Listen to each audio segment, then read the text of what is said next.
Om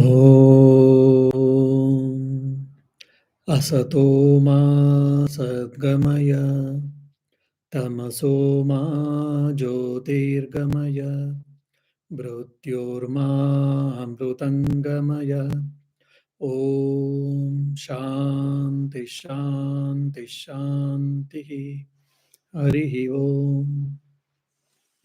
O Lord, please lead us from unreal to the reality, ignorance to the knowledge, and from death to immortality. Oh, peace, peace, peace. Dear devotees, if you remember, we started this whole series from the 5 states of mind or how to make a self mastery. So there we discussed the 5 states of the mind: Kshipta, Vikshipta, Moodha, then Ekagra, and uh, what is that last one is? Myself, I am forgetting. The self mastery, Nirodha. Yeah. So we discussed about that. And afterwards, I started discussing about the sadhana paddhati, the spiritual practices. So based on the Patanjali Yoga Sutras, there are 3 set of practices. The first is for Uttama Sadhaka, the best spiritual practitioners. For them, the Patanjali says it is Abhyasa and Vairagya. That is practice and detachment. And for the mediocre spiritual practitioners, he says Kriya Yoga. If you're seriously following this series, then you should have got a question that, Are Swamiji, after Abhyas and Vairagya, immediately you jump to Ashtanga Yoga and you didn't discuss about Kriya Yoga. Why? Because for the beginners, the Patanjali has given this Ashtanga Yoga. In the Ashtanga Yoga itself, the Kriya Yoga also is involved, included. That is the reason separately or exclusively, I didn't discuss about Kriya Yoga. Now, in the last 2 classes, we tried to discuss about Yama, the in the 8 limbs of yoga, 5 things we discussed, and Niyama, Shaucha, the purity we discussed. And I think we were discussing about the Santosha. Though Santosha is translated sometimes in few books as a happiness, Santosha means it is not happiness here, it is a contentment. Simple living, high thinking. So many examples we can give. One more example, like Sri Ramakrishna's father himself, Kshudiram. He had lost his property because he stood for truth. He stood for truth. He was not ready to tell a lie. Because of that, he had to lost his whole property. And he was also, he had to be dislocated from his own place, birthplace, their gram, their village. And because of the help from one of his friends, Shukalal Goswami, he finally settled in Kamarpukur. It's in a place which is in a Bengal in India. Now there you see he had a small hut and maybe 1 acre land, which was gifted by his friend. Now where he had quite a huge property, now we lost everything, and finally he has to reconcile himself with a 1 acre of land and a small thatched hut. But still, he never had any complaints. It may be very extreme condition for a common person to practice, but this is one of the wonderful example for all of us why Sri Ramakrishna took birth only in his hermit or only in his life, or in his house. So that Kshudiram, he had a simple living and high thinking. Because he lost the property, because he lost the village, that didn't stop him or that didn't disturb his mind for the longer time or for the longer period. And he was very steady in his devotional practices. And he was good at it. He was good at getting up early morning, and he was good at devotional practices. And he also started his life as if nothing happened, with a contentment. So why I was telling all these things, the contentment doesn't lie always on external things. Because we are always chasing behind some things. When I was a student, I was thinking, or any student thinks, once we finish our studies, once I go get a job, then I'll be getting a money and I will be getting own. My pocket is filled, then I will be a free person or I can lead my life. But once we finish or we are at the frag end of our education, we start thinking about getting a job.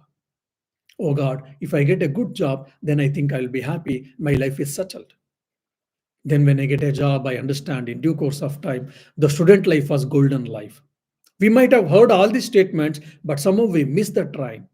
So, when we were students, we didn't enjoy the student life. We were all aspiring for the working life, probably. And when we started working, we got a job, fine. Then we start thinking work should be less, pay should be good, and the working atmosphere should be good. My colleagues should be good. XYZ, so many terms and conditions we keep on applying, we keep on adding, we keep on adding. And somehow, with the given circumstances, we have not trained our mind consciously to be happy and to be contented. But with all the great people, either you take the life of Buddha, take the life of Jesus Christ, take the life of Saint Patrick, Saint Francis of Assisi, all the great people, saints, whatever they had, meager life or meager expenses or meager income, in that they were able to lead the contented life. So the contentment doesn't stay, or the contentment doesn't reside in the world and its objects, rather it resides in our mind. Mean we need food, we need clothes, we need shelter, we need money for our livelihood, no doubt. But the real contentment is in our mind, not in any object. That is what we have to understand. For that, we have to consciously practice this contentment.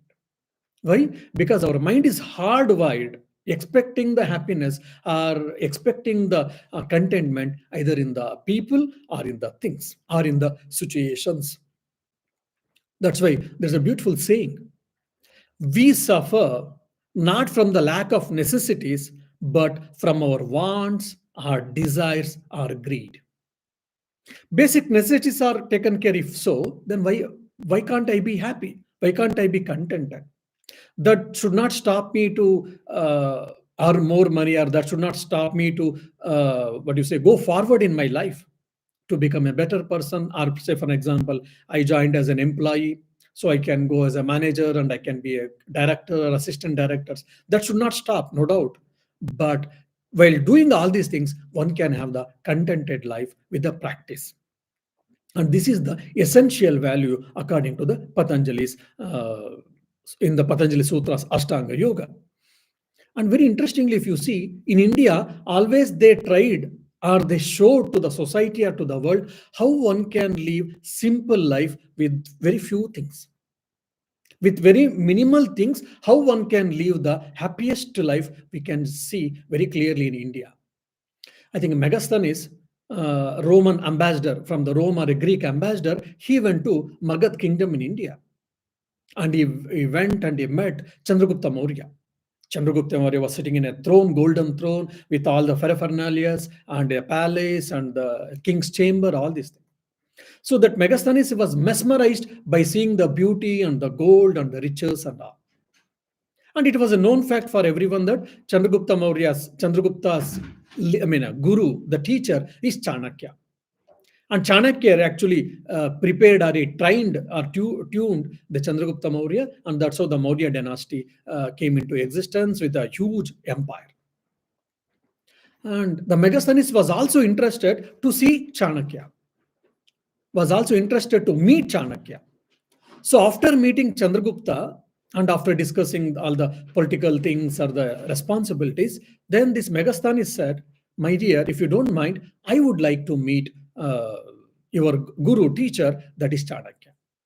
Then Chandragupta said, "Yes, my dear. Now he's not in the palace. He's in his residence. So I will arrange you to go and meet there." Fine. Megasthenes was very happy. He thanked, and he was escorted by 2 or 3 soldiers. So while going on the way, on the path, the Megasthenes was thinking, Chanakya has got such a beautiful spatial palace and a golden throne and people, so many people in and around him to take care, and so much paraphernalia. Then his guru, his teacher, he would have been in a bigger palace with so many riches and whatnot. Then it would have been sight to see. That was his imagination, Megasthenes' imagination. Then when he started going, he came out from the palace and afterwards he was taken a small road, then in between the fields he was taken, then it was all like outskirts of the city, in a like a forest, a small thatched roof hut was there. There Chanakya was sitting in a small, in a mat and a small table, and he was doing some work with the help of mud lamp. Megasthenes was shocked. What? Chandragupta, his disciple, is in such a riches, and his guru teacher, he is living such a simple life. Just a mat is there, and then a small thatched hut, and no one else is there except maybe one disciple to look after him. Then, when Megasthenes went inside, Chanakya welcomed him, and he gave a seat for sitting, and he put out there was a lamp, and he put off the lamp, and again he lit the one more lamp. Megasthenes was amazed, astonished to see all that. Then asked, Sir, you are the teacher, you are the guru of the great king Chandragupta. Chanakya said, Yes. Then, if your disciple is living in such riches and you are living in this small place, how bad it is. Why are you living here? Chanakya said, I am a Brahmin. I am a guru, no doubt. I am a Brahmin and I am a teacher. Teacher is all, we are always supposed to live in the simple life. So, with a simple living, we can do high thinking. That's what our Indian way of life. So, I'm happy with all this. Okay. Then, why do you put off the lamp, one lamp, and why did you lit the other lamp? Chanakya said, Oh, because I was doing some, what do you say, official work. So I was using the oil and the lamp which was provided by the king or by the state. No, because I'm meeting you, it is a personal work because it is not part of office. So whatever I had got a money every month salary or some money I got, from that I used to purchase a lamp and oil. So now because I'm meeting you, it is a personal work or it is a personal thing. So I lit the lamp which was purchased by me. Then again, the sense of ethics, the sense of morality which he saw observed in Chanakya, it was mesmerizing. Megasthenes, he records all of them. So India always shown to the world how one can live the simple life with contentment, with happiness, with a meager things, with small things. And I think this is common for everyone across the globe with all the saints. Saint Francis of Assisi from France or Germany, and Saint Kevin here you can see, all of them had a very simple life with a minimal things. Now, the next one is tapas. In the niyama, the third limb or the third part is what? Tapas, austerity. Now, what is this tapas, if you ask? Tapas is required for us to control the mind or to purify our mind. Our mind has been collected with lot of trash, lot of impurities, time and again. Physical impurities, mental impurities, emotional impurities, and spiritual impurity. Spiritual impurity, I mean ignorance. Now, all of them has to be cleaned. All of them has to be removed. For that, this tapas, austerity, has been given. So now Patanjali discusses this tapas as it is a means or it is an ability which bear all type of pains with extreme nature like hunger, thirst, heat, cold, respect, blame. All these things should be accepted in equanimity, and we should not complain, we should not blame, we should not lament. Then what happens? Your willpower gets increased, you will get mental purity, you will get the equanimity. Why we are not able to meditate? Because our mind is always getting fluctuated. Why we are getting fluctuated? Because of the desires and because of the impurities. Now, by this tapas, we are clearing our mind. And interestingly, Holy Mother Sri Sharda Devi did Panchagni tapas. Panchagni means 5 fires. So, in the summer, Indian summer, we should understand, in the summer there will be put a sand bed, a small sand bed. On sand bed there will be a small leaf or a small leaf, and they will be sitting, and 4 places in the 4 corners, very nearby 4 corners, there will be 4 lit fires, and the 5th fire will be sun, blazing sun. So sunrise to sunset they are supposed to sit and meditate. This is called Panchagni tapas. Holy Mother Sri Sharda Devi did this Panchagni tapas. So when the devotees asked, why did you do it? She gave 2 reasons. One is because I want to show to the world how people has to do austerity and tapas. And the second thing is she said that I am doing for the betterment of our children, of the mankind. Because for you all, I have done this tapas. That's what Holy Mother Sri Sharda Devi says. Like this, lot of austerities, lot of tapas we can see. For example, in our monasteries, we have seen with a few monks and all. For example, someone likes sweets. These are small things we can, control our tongue especially. For 1 month, I will not touch any sweet at all. Or say, for example, I like pickle. So 1 month, I will not touch pickle at all. So this is a small, what do you say, a small tapas maybe, but that will increase our control over the mind, control over the sense organs, and increase our willpower so that we can do many things. These are tapas. And fasting on Ekadashi day, for example, fasting on celebrations, fasting and taking a square meal only. Or for example, in Durga Puja time, some people they take only avishyana. That is a double boiled rice and just a plain dal and with a potato mash and with just boiled vegetables, nothing else. So like this, there are different type of vratas which has been taken by the saints and the devotees to control the mind, to purify the mind. And for this, in Bhagavad Gita, there are beautiful narration, beautiful descriptions. So Krishna gives three types of austerities, three types of tapas. One is physical austerity. In the physical austerity, he tells, Devadvija Guru Pragna Pujanam Shauchamarjavam Anudvega Karam Vakyam Priyahitam Chayat. So the first line, Devadvija Guru Pragna Pujanam Shauchamarjavam and Brahmacharya Mahimsacha also. So practicing celibacy, practicing non-injury, then worshipping God, worshipping teachers, worshipping wise people, and trying to be pure as much as possible. All these things are called physical austerities. Sharirika tapas, the Krishna says. So what is the physical austerities? So one is trying to be pure and trying to be with practice non-injury and worshipping God, worshipping teacher, worshipping wise people, and having a pure life physically, mentally, in all this way. This is what called physical austerities according to the Bhagavad Gita.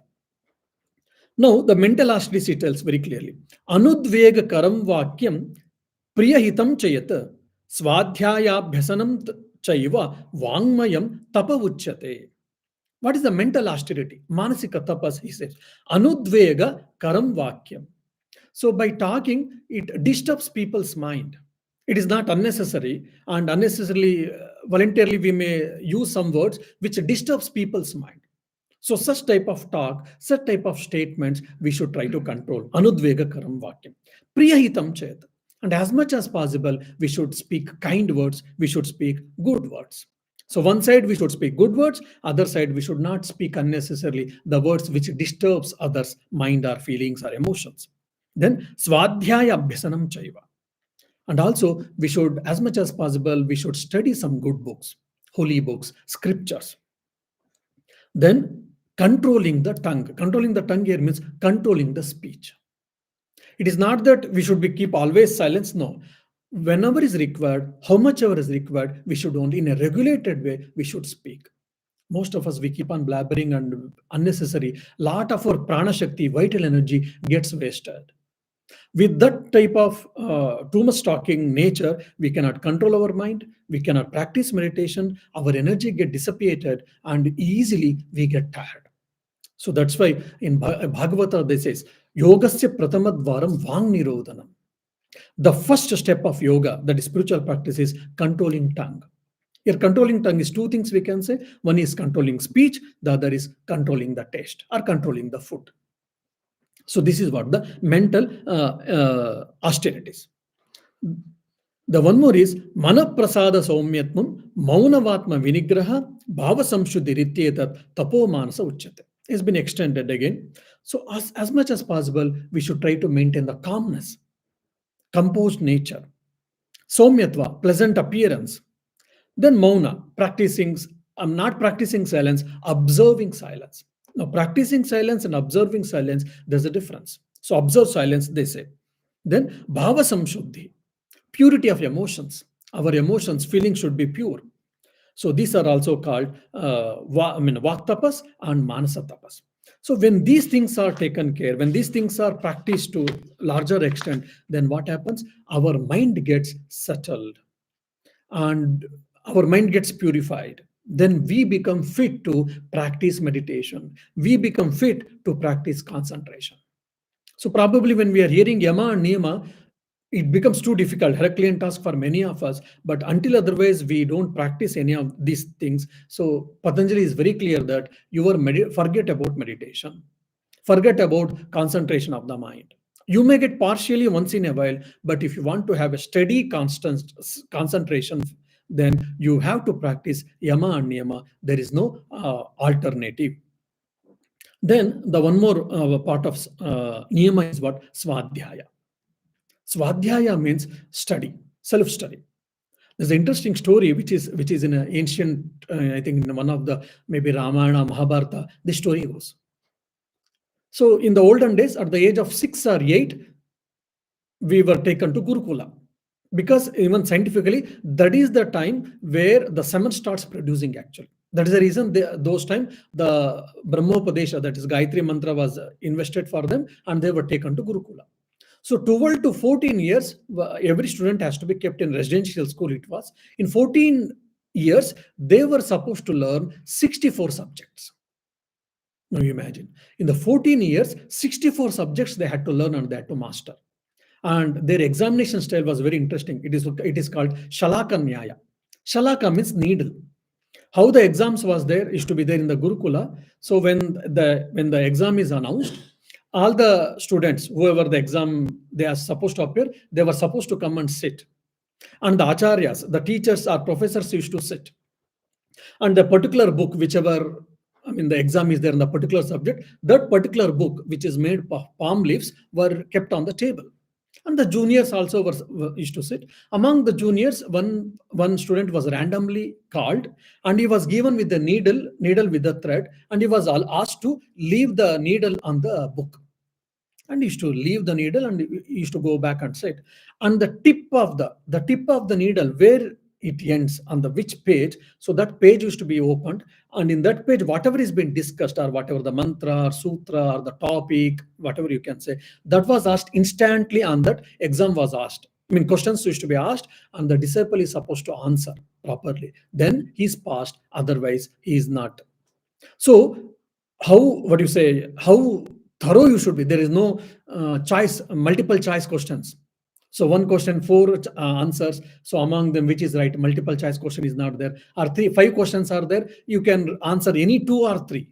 Such type of choice questions were not there. So whatever the question was asked by Guru, instantly the student was supposed to answer. That was the examination system in the Gurukula. So in the 12 to 14 years, so 64 subjects they were supposed to read. So imagine how their body and mind were trained.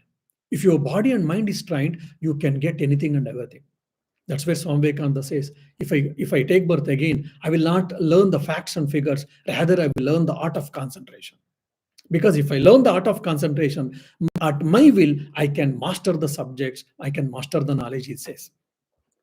So a disciple, a student was, I mean, got admitted into school, and like any others, he was also made to undergo, but he was a very good student. He was more studious. In no time, he mastered all the subjects. I mean, interestingly, after at the end of 12th or 14th year, there used to be Samavartana. Samavartana means valedictory function. So valedictory function was done. Everyone was asked to leave the Gurukula. Interestingly, the teacher didn't tell this particular student to leave, and he was given extra syllabus or advanced study, you can say. Advanced study was kept, and he was one of the favorite student of the teacher. And every day afternoon, the student was also sitting along with the Guru, and he was fed. And every day, rice, milk, and milk, what do you say, cream. Most of the milk cream was given for him along with the rice and little milk. And this he consumed for few years. Not a single day he said it is nice, it is tasty, or it is bitter, or it is sour, nothing. Just he used to eat and get up and go. And teacher also started giving advanced lessons and all. He was very good, maybe 5 6 years over or 10 years over. And he also never thought, why my guru didn't tell me your lessons are over, you can leave. But he was also happy. One fine day, routine, both of them, they sat, they do apohana. Apohana is taking a water, uttering a mantras. They circle the food, and they uttering a Gayatri mantra and other mantras. He started consuming the food. When he started sitting, maybe one or two times he has taken, and suddenly he said, for Guru Patni, for that lady, Guru's wife, Mother, today I think the food is bitter. She was amazed and she was astonished because for years the same food was given, the rice and the milk and the cream, milk cream was given because of the guru has told. Never a single day he said it is sweet or sour or bitter or whatever. And suddenly he said that day that it is today sour or bitter, it is a bitter. Why is it that? Guru observed him and he said, my dear, your teaching is over, your lessons are over. Tomorrow you pack and you leave our house. Obviously he felt very bad. Oh Gurudev, please excuse me, I didn't mean that the food is not good or bad, sorry, please excuse me, my apologies, sincere apologies. And the guru said, no, you didn't tell anything wrong. No, your teaching, your learning is over now, so please leave. Then after food again he went to the guru's chamber and said, did I do anything wrong? Why are you asking me to leave the place suddenly, all of a sudden? What is the necessity? What did I do any wrong? Please let me know so that I can correct. Then the guru said, no, you didn't do any wrong. You are the good student and you are really the best student. That's the reason I asked you to stay back, and all advanced techniques I was teaching you, advanced knowledge I gave you. And your mind was always completely obsessed with the knowledge. That's the reason I made you to stay furthermore, and I was teaching. And the moment when you started understanding whatever you are eating, that is a good food or with bitterness and sweet, means your mind has come down, your interest has been narrowed down or reduced. So that's the reason now what your mind is not fit enough to study advanced things. Now that you can do whatever if you wish, so that's the time is over, now you can leave. Now again, this may be very extreme condition. We should be mindful while eating. You should, every morsel of food we should be considerate, you should be thinking about it. This is all fine, we all hear. But here the stories, moral is, the student's mind was obsessed with the knowledge so much, his mind was always living at the level of thoughts and ideas. He wanted ideas, he wanted knowledge. And that's the reason he was really not bothered what he's eating, whether rice or sambar or dal, or whether it is bitter or sour or spicy. He was not bothered. So his mind was always on the level of thoughts. So when people are interested in studies, they can go to other extreme, I mean to say. Now swadhyaya is self-study. And interestingly, Patanjali in the 44th Sutra, he makes Swadhyayadi Ishtadeva Devata Samprayogaha, he says. So Swadhyaya means what? Self-study, study of scriptures, and repetition of sacred mantras, or meditation on devatas, or meditation on the mantras and meditation on deities. Deities is called Swadhyaya according to the Patanjali. Now, swa means self, adhyaya means study, self study. Now, self study has been interpreted or discussed by different people in a few different ways. One is study of Vedas, Upanishads, or Ramayana, Mahabharata, or even Quran, Bible, any holy books or any important books, either mundane language, mundane knowledge, or spiritual knowledge. Study is called self study. And apart from that, self study is also understanding oneself. Who am I? What is my nature? Am I body? Am I mind? Am I intellect? Am I emotion? Or am I indestructible self? So, making this self analysis and trying to understand myself is what also constitutes self study. One is I am the self, I am the Sachidananda Brahma, I am Nitya, I am Kutastha, which Upanishads and Bhagavad Gita says, understanding from spiritual point of view. That's the one thing. And second thing is understanding my own nature. My own nature from psychological angle and the practical aspect, we can say, like, I've got some strengths and I've got some weakness also. We have to understand both, then we can progress our life. Like, for example, I can organize well, I can write, or I can speak, or I can communicate with people. At the same time, I may be very short tempered, or I may be egoistic, or my using words is not proper. So every one of us, we have got some strength and some weakness or some limitations. Understanding our strength, positive side, understanding our limitations, negative side, is also very, very important. When we understand, we'll be able to handle ourselves in a better way. When we can handle ourselves better way, we can handle others, we can handle situations also. This also includes self-study. And apart from that, understanding our own mind. Our mind sometimes good, sometimes bad. Sometimes it is under our control, sometimes it is not under our control. So understanding our position and working for it to improve it, it also constitute self-study. So this is very, very important for our life. And Vedavyasa, when he was writing a commentary on this Patanjali Yoga Sutra, for particular sutra, he makes a very interesting comment that Moksha Shastranam Adhyenam Pranava Japova. Moksha Shastra, studying of Moksha Shastra and Pranava Japa, repetition of the Omkara. This is what self-study according to him. So he's not speaking of mundane language, mundane knowledge. He's only concerned about the spiritual knowledge. Now, the question may come for all of us, why should we study?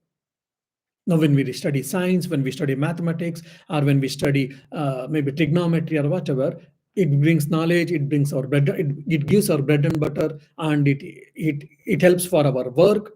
All these things, fine. Then why do we need study of the spiritual books? Why? Because it clears our mental blocks, and it helps as a guiding light for our life. Probably, I think maybe we can give one example. Now, when I joined, after joining, we were like free person. Whatever is right, I have to tell openly, and whatever not right, whoever says I will not accept. All this mindset we will have before joining, or every one of us. Even I did have the same in thing, and with that mindset I joined. And very interestingly, I joined a particular day. That night, one of the monks said, "Tomorrow morning you come at 6:30 a.m. I will show you how to cut the fruits for offering, so that from tomorrow onwards you can continue." I said, "Fine. What time I'm supposed to go?" So 6:30 a.m. So before 4:30, I had got up and finished ablutions and went to 5 o'clock Mangalarti, finished meditation and came back to room by 6 or whatever. Then while going, 5 minutes later. Now, yesterday itself I have come, not even one day I have completed, and first day itself, 5 minutes late was temple. The monk was waiting him. And because I got 5 minutes late, and he scolded me for 15 minutes. And he said, "What? First day itself you are late for your work, and 15 minutes you are late, and after 1 year or few years, you may be late for half an hour, 1 hour. And with this untrained mind, with this type of mindset, how can you progress in your spiritual life?" So many things he told. I was thinking, "Oh, my dear, I was just 5 minutes late, and that was unintentional or whatever the reason. And he has to scold for this. Is this a monastery? Is this what love, etc., etc.?" But I was speechless. I couldn't say anything. I kept quiet. After a few days, something happened. "No, this is not right. You can't do all these things." And all. So one of the monks said, "Socialistic ideas, political ideas, you have that. Please keep it away from the monastery. You can't do all these things." Then whole change started happening in our mindset, in our thinking. What is right? What is wrong? What is good? What is bad? Whatever, we had our own understanding outside. But when we joined in monastery and when we started getting trained from our monks, then slowly our understanding became upside down. So there was a turbulation, mental turbulation, lot of internal conflicts, internal clashes, all these things. It was happening. So sometimes we were getting some sadhus, "Oh, you are doing good work," they used to tell, and some sadhus used to scold us, "Oh, you are not doing right, you are not doing proper, this has to be done properly, the fruits has been cut not right, and your sweeping was not up to the mark," all these things. So sometimes favorable circumstances, sometimes unfavorable circumstances. Sometimes I'm getting praise, sometimes I'm getting blame, which is a part of everyone's life. So in the turbulation, mind was getting tossed between these two extremes. Mind was feeling very difficulty. Mind was getting disturbed, and I was unable to meditate. So I think probably for 3-4 days or 1 week, there was a lot of mental conflicts. Suddenly, a sloka from Bhagavad Gita came to my mind. So quite a few times I've chanted that. I know the meaning, but at that moment when my mind was oscillating between all these pair of opposites, suddenly I remembered a sloka from the Gita, second chapter. What is that? Matra sparshastu kaunteya shitoshna sukha dukkadaha agamapaino nitya tantitikshasva Bharata. O Bharata, O Arjuna, when the senses come into contact with sense objects, heat and cold, praise and blame, favorable and unfavorable circumstances or situations, etc., are bound to come and bound to go. Bound to come, we know. Bound to go, we'll forget always. So bound to come, bound to go, and they are not eternal in nature. So forbear. This is what the practical solution, one of the practical solution given by Krishna. So I had read, had memorized the sloka, meaning everything. But at that moment, when 1 week my mind underwent lot of turbulations, ups and downs, then when I remember that sloka and when I started, it gave us so much power, so much mental power, so much emotional power, and it prepared my mind instantly that anything happens, I am ready to face it, I am ready to accept it, I am ready to observe it and go forward. So, like this, the teachings of Holy Trio, the teachings of saints, the teachings of scriptures will help us as a guiding light for our life. I think in yesterday in the lecture, Great Master, I was telling a story. The story, the end goes like this: a lady who had observed Holy Mother Sri Sharda Devi in Jairambati. In Jairambati, because it's a village, Holy Mother Sri Sharda used to be very free. At least in Calcutta, she used to maintain some decorum and all. But in Jairambati, it was not so. And she used to get up early morning after her meditation worship. She used to cook, chop vegetables. She used to bring milk for her disciples' sake, for to prepare tea, and cleaning, sweeping, mopping, and removing the leaves of the disciples. So many tips, all menial work she used to do. So one of the generally a lady, village lady, ordinary lady, housewife, whatever does, all type of menial jobs, Holy Mother used to do. Then one devotee lady, out of respect, of course, not in a negative sense, she said, "My dear mother, you are universal mother. That's all fine, but you are doing all these menial works. Why you have to do? And you are one side, you are universal mother, divine mother, and you are doing all these menial jobs. Why? In what you want to show to the world, or what you want to show something like this?" Few questions was asked by a devotee. Holy Mother instantly she gave one simple sentence: "Show me one more ordinary woman more than me in this world." So the lady devotee was spellbound and speechless. Now it is very simple line: "Show me one more ordinary woman than me." So no better than Holy Mother, no other woman can be most ordinary than other than Holy Mother Sri Sharda. It looks very ridiculous. It looks sometimes hilarious. It looks very funny. But when you try to understand this statement, it has got a very deep impact, profound teaching there. So Holy Mother is saying that I am the most ordinary woman from the external side, but there is a what do you say, spirituality behind that. There is an intention, and every work, every small meager work can be converted into spiritual practice or worship. Everything you can understand how one can live in the world, doing all the mediocre works or leaving all the household works, either husband or a wife or a male or female, how one can live the detached life. The best example for Padmapatra Mivambasa, living the detached life, doing all these mundane works. So you will get a life lesson from the Holy Mother Sharda Devi's life, for example. So like this, we will get life lessons, guiding light from the scriptures and as well as from the life and teachings of the saints and the prophets and incarnation. That is the reason study, self-study is very, very important. Swadhyaya. It clears our mental box. It, it prepares our mind to face the life, face the situations. Of course, you have to study and you have to put into practice. Putting into practice is very important, no doubt. And it removes our cobwebs. I see many people when they come and talk, "Oh, Swamiji, I would like to come and talk with you. Are you available?" Fine, come. Okay, we give a particular time, they come. And when they say, "Okay, I'm so and so," fine. And they start telling, "I know that center.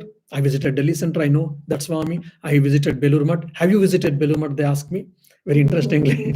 And they keep on 15-20 minutes. I have given time 15-20 minutes. Most of the time they will be discussing or they'll be narrating that I know that Swami, I know that devotee, I know this center, I have seen this center, and they will start explaining about our own branch centers about me. I will be wondering, I'm on the monk of this order. For 25 years, I stayed in our Ramakrishna mission, and they are trying to explain what is Belur Math, what is Delhi, or what is a Kankalanda. And they said, and they listen. Oh, I said, "Okay, thank you, very nice, and all. We'll have a cup of tea." "No, Samji, we have to leave. Thank you for all your blessings and for all your guidance."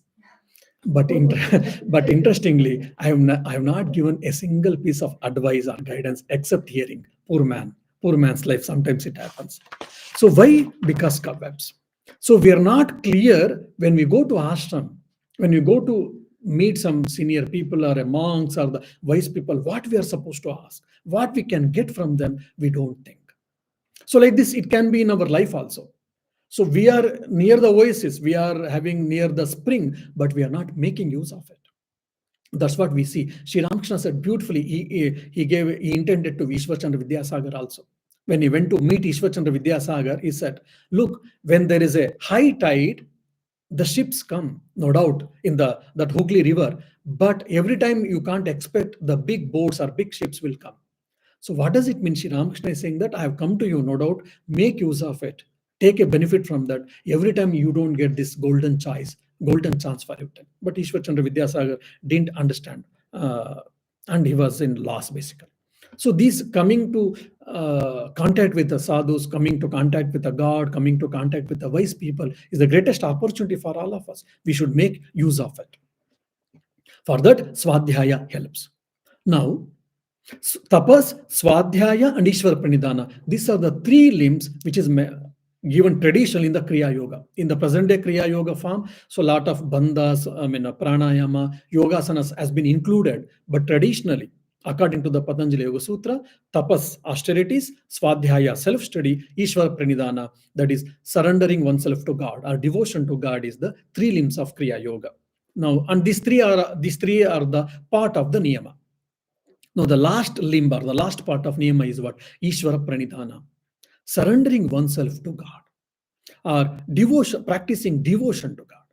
So, what is devotion? Devotion is nothing but love. Love towards God.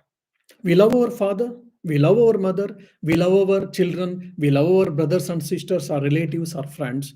The same love, when you turn towards God, that is what called bhakti or devotion. That's where they used one adjective, the supreme love. So the word supreme, when is added with the love, that becomes bhakti. Otherwise, a worldly love or the godly love. The love towards people is what? Worldly love. The love when you turn towards God is what becomes bhakti or devotion. So Ishvara Pranidhana, why do we need it? So you are trying to offer the fruits of action, Ishvara Arpana Buddhi. From that, what happens? From that, you will get moksha or you will get mukti according to the Patanjali. When you start offering the fruits of action at the altar of the Lord, at the feet of the Lord, and when you are performing work, that will slowly take you to the moksha or mukti according to the Patanjali Sutras. Why? Because any work you do, it produces results. Good action, good results. Bad actions, bad results. There is no action called neutral action. There's no neutral action at all. So every action produces its results. Now, good actions produces good results. That is called punya or luck. Good luck, we can say. And any bad action, it produces bad results. That is called papa or bad fate or bad luck. Now, that has been translated into favorable circumstances, unfavorable circumstances. Now, if someone is doing a lot of good work, okay, is accumulating the merits, good actions, which is called luck. Now, to experience it, he may have to take one more birth. So that is like a golden needle or golden chain, for example. I say, someone goes, Swami, there's a golden chain. Please, can you use it for binding yourself? It is a golden chain, no doubt, but still it binds me. So I don't want that. I want free. And the papa or the bad luck or the bad fate is considered as the iron chain. Either it is an iron chain or the golden chain, both binds us. There is no freedom. Now, okay, then can we do without action? No. Because clearly in Bhagavad Gita, Krishna says that no one can stay a single moment free. Physically, I may be sitting quite simply, but mentally, I'm doing something. I'm thinking something. Either a person who is dead person or a person sthita prajna, that is a study of wisdom. Only these two people can keep quiet. Otherwise, no one will be able to keep quiet. So every moment, some or other action will be doing. Physical action, mental action, any other, either prohibited action or a favorable action, we are supposed to do. Then we are living in the world, and we are supposed to do actions. Then that actions produces results, good or bad, and it is binding us. Then how to do that? How to get away from that? So the Ishvara Pranidhana is the best solution for us.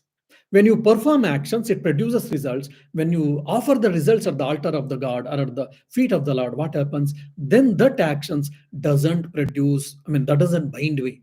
Not only that, it unfolds already whatever the bondages or whatever the chains I have got. Every action, one action if I do as Ishwararpana Buddhi, no more fresh accumulation. With having accumulated, one more round of chain will be lessened.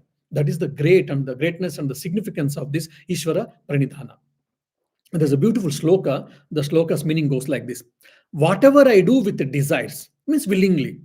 Whatever I do unwillingly, good action or bad action, O God, I shall offer at your feet. Please guide me rightly. So this should be our prayer as soon as we get up.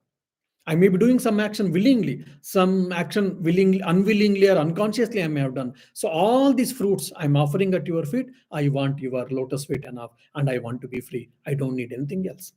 So Swami Brahmanji tells very clearly: as soon as you get up, try to remember God. And before going to bed, you try to remember God. And if you have taken initiation or instructions, as per your Guru's instructions, you try to follow japa, meditation, or whatever. And any work you start, maybe cooking, or maybe sweeping, or office work. So before you start, you try to remember God. And once you end your work, you try to remember God. In between, whenever is possible, you try to remember God. Then what happens? Slowly, it connects our mind. So the whole day, that bhakti bhava or the mind will be soaked with the God. So this is the practical suggestion is given by Swami Brahmanji. So morning once and evening once. And before, apart from our upasana, and before starting the work, and in the between the work, whenever is possible, how much ever is possible, and at the end of the work. If you can remember, try to remember, then slowly all our mundane actions will be translated into worship. That's the reason many devotees, monks, they try to keep Sri Ramakrishna's picture or any gods and goddesses picture in front of. So at least accidentally we will see, and we will try to remember them. We will try to soak our mind at least for a second or for a moment with the God or with the God. And I think in the Vyasa also, in writing the commentary for the Patanjali Yoga Sutra, very clearly he says, a man of action, by offering the fruits of his actions at the feet of the Lord, he can practice devotion, and he attains peace, and he attains spiritual progress very quickly. So the karma can produce bondage for us, either good or bad. And the same karma, when you translate into yoga, karma yoga, that helps for freedom. So these things we have discussed in detail in the Swami Vivekananda's karma yoga. So these things will finish. This clears yama and niyama. So asana, pranayama, pratyahara. So we will try to discuss in the next class.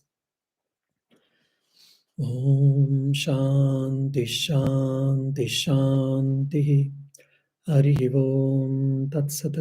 Shri Rama Krishna Arpanamastu.